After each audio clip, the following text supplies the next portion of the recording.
අරුණලු සමගින් උදාවන සෑමාලු දවසක්ම මැවුම්කාර දෙවිඳුන් වෙතින් අප ලබන තිලිනයක්. ඒ සෑම දවසකටම ජීවමාන දේව වචනෙන් අපට පණිවිඩයක් තිබෙනවා.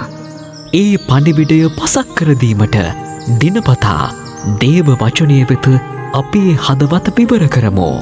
ජීවිතාලෝකය ගෙන එන බයිබලෙන් පිටුවක්. අද දවසේ ඔබට කතා කරන්නේ ගරු විලියම් විජේකෝන් දේවගැතිතුමා. ඔබ සැමට ආශිර්වාදමත් සුබ දවසක්. අද දවසේ අපගේ අවධානය යොමු කරන්නට යන්නේ ගීතාවලිය 7 වන ගීතිකාවේ 11 වන පදයේ සිට 17 වන පදය දක්වා.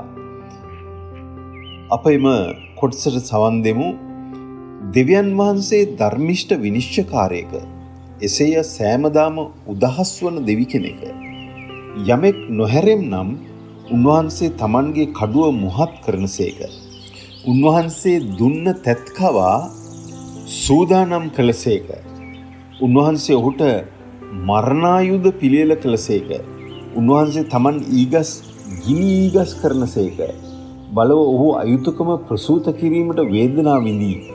එසේ ඔහු නපුරුකම ගැබ්ගෙන බොරුව ප්‍රසූත කළේය. ඔහු වලක් යන ගැඹුරු කොට හැරුවේය. තමා හැරූ බොරු වලේ තෙමේම වැටුණේය. ඔහුගේ නපුරුකම සුවකිය හිසපිට හැරෙන්නේය. ඔහුගේ බලාත්කාරකම සුවකිය ඉස්මුදුලෙහි වැටෙන්නේය. ස්වාමින්ගේ ධර්මිෂ්ඨකම පරිද්දෙන් උන්වහන්සේට ස්තුති කරන්නෙමි. මහෝත්තම වූ ස්වාමින්ගේ නාමයට ප්‍රශංසා ගී කියන්නෙමි. මේ ගීතිකාව දාවිත්තුමා අවසාන කරන්නේ ඉතාමත්ම අනගී ආකාරයකින්.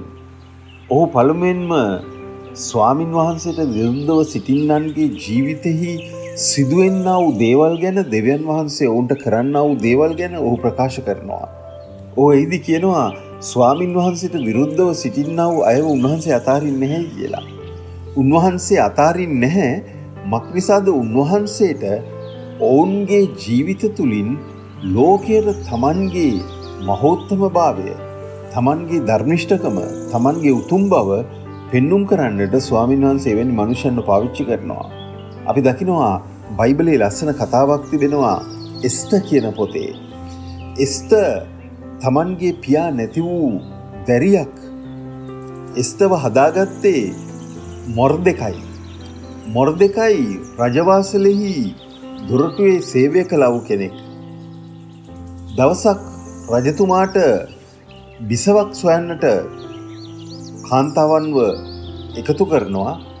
ඒ අවස්ථාවේදී මොර්දෙකයි කියනවා එස්තර්ට නුඹත් එයට ඉදිරිපත් වෙන්න. එස්තර් රජබිසව වන්නට ඉදිරිපත් වුණා.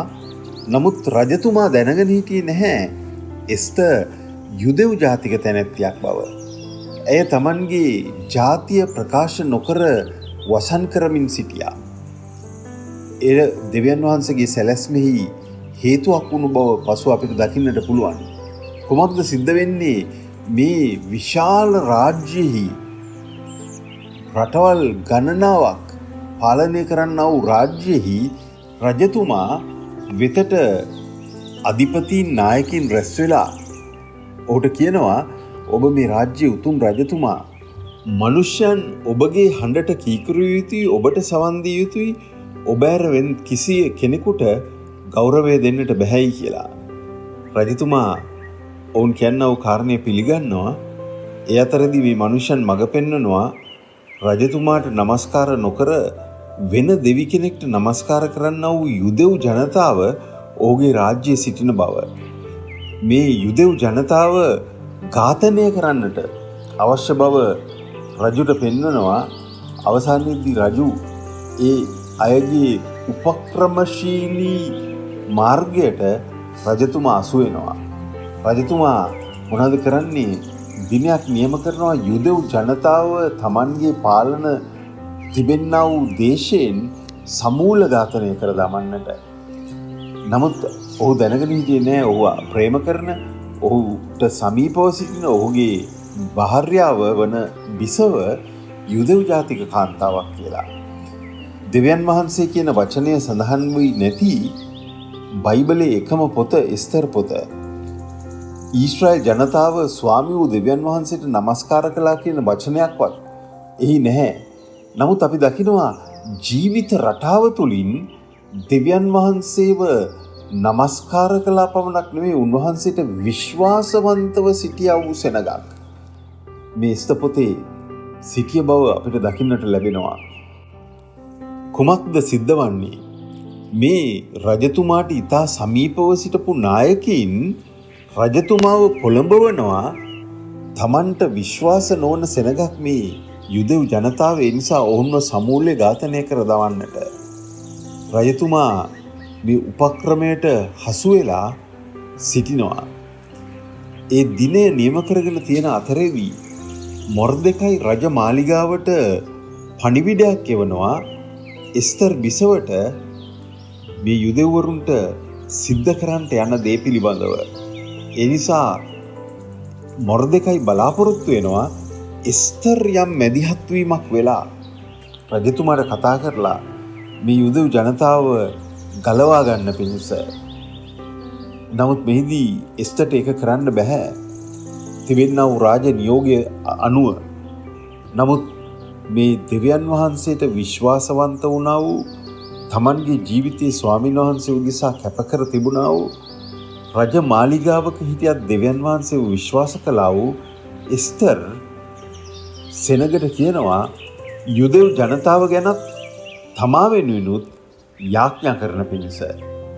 දෙවියන් වහන්සේ ඉදිරියේ යාඥාව කියන වචනේ එස්තර් පොතේ නැතත් निराहारව සිටීම කියන වචනේ පාවිච්චි කරනවා. එහි බලවත් ලෙස ස්වාමින් වහන්සේගේ අභිමුඛයේ සිටින්නට එස්තර් යුදෙව් ජනතාව පොළඹවනවා.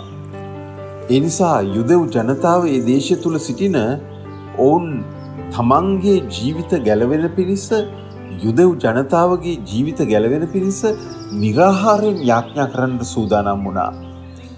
එස්තර් දෙවියන් වහන්සේගේ ප්‍රඥාව සෙව්වා මම රජතුමා ළඟට ළඟා වෙන්නේ කවදාද කියලා.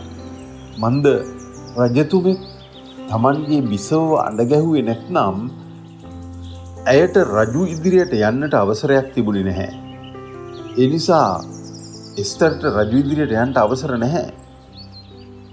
නමුත් මොර්දෙකයි එව්වා වූ පණිවිඩය හින්දා එස්තර්ගේ සිත පෙළඹෙනවා යුදෙව් ජනතාව ගලවා ගන්නට. අවසානයේදී ඇය යුදෙව් ජනතාවට निराहारව සිටින්නටයි කියලා ඇය ස්වාමීන් වහන්සේගේ මඟ පෙන්වීම සොයලා උන්වහන්සේ දෙන්නා වූ ප්‍රඥාව තුළ ඇය රජතුමා වෙතට යනවා. කතාව එකපාරටම කියන්නේ නැහැ. නමුත් ඇය විවසීමෙන් ඒ කතාවේ හරි ස්ථානයේ එනතුරු බලා සිටිනවා. අපි දකිනවා ඒ අතරදී හාමාන් කියනා වූ අධිපතියා රජු විසින් උසස් ස්ථානයකට දැම්මා වූ මේ අධිපතියා රජ මාලිගාවට එන විට මොර්දෙකයි ඔහුට හිස නැමුවේ නැහැයි කියලා ඔහුට අවශ්‍ය වෙනවා මොර්දෙකයිව මරා දමන්නට. ඔහු එල්ලුම් ගහක් සූදානම් කරනවා. ඒ අතරේ එස්තර් මැදිහත් වෙනවා යුදෙව් ජනතාව ගලව ගන්නට. අවසානයේදී කුමක්ද සිද්ධ වෙන්නේ? හාමාන් විසින් සූදානම් කළ එල්ලුම් ගහේ හාමාන්ටම එල්ලී මැරෙන්නට සිද්ධ වෙනවා. දාවිද් ගායනා කරන්නා වූ බයිබල් සත්‍යතාවය ඒකයි.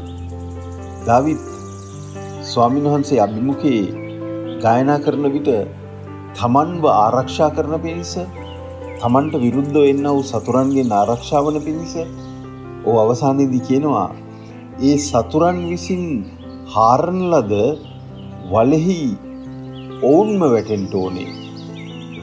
තමුන් හැරූ බොරුවලේ තෙමේම වැටුනේය. ඔහුගේ නපුරුකම සුවකී හිස පිටට හැරෙන්නේය. ඔහුගේ බලාත්කාරකම සුවකී ඉස්මුදුනෙහි වැටෙන්නේය. දෙවියන් වහන්සේගේ සෙනගට විරුද්ධව හාමාන් කළා වූ ක්‍රියාමාර්ගය නිසා හාමාන් සෑදූ එල්ලුම් ගහේ ඔහුවම එල්ලලා මරන්නට නියම වෙනවා. තමන් පිටටම තමන්ගේ බලහත්කාරකම හැරී පැමිණීම ගැන අපිට ඒ කතාව තුළ දකින්න පුළුවන්. දාවිත් නම් ගීතිකාකරු මේ ගීතිකාව අවසන් කරන්නේ මෙන්න මෙහෙමයි. ස්වාමින්ගේ ධර්මිෂ්ඨකම පරිද්දෙන් උන්වහන්සේට ස්තුති කරන්නෙමි. මහෝත්තම වූ ස්වාමින්ගේ නාමයට ප්‍රශංසාගී කියන්නෙමි. අපේ ජීවිතයේ ස්වාමීන් වහන්සේගේ මහෝත්තම භාවය, උන්වහන්සේගේ උසස්කම අපි දැක තිබෙනවද? ස්වාමීන් වහන්සේගේ ධර්මිෂ්ඨකම අපේ ජීවිතේ අපි අත්දැකලා තිබෙනවද? ඒ මහෝත්තම ස්වාමීන් වහන්සේගේ නාමයට ප්‍රශංසාගී කියන්නට අපි සූදානම් වෙලා තිබෙනවද? ඔබගේ හදවතේ ගීතය අද ස්වාමීන් වහන්සේට ප්‍රශංසාව දෙන්නා වූ ගීතයක් වේවා. අද දවස උන්වහන්සේ ඔබ ආශිර්වාද කරමින් උන්වහන්සේ තුළ ප්‍රීතිමත් මිනිසෙක් ලෙස නැගී යන්නට උන්වහන්සේ ඔබව මඟ පෙන්වන සේක්වා. ඔබට සුබ දවසක්.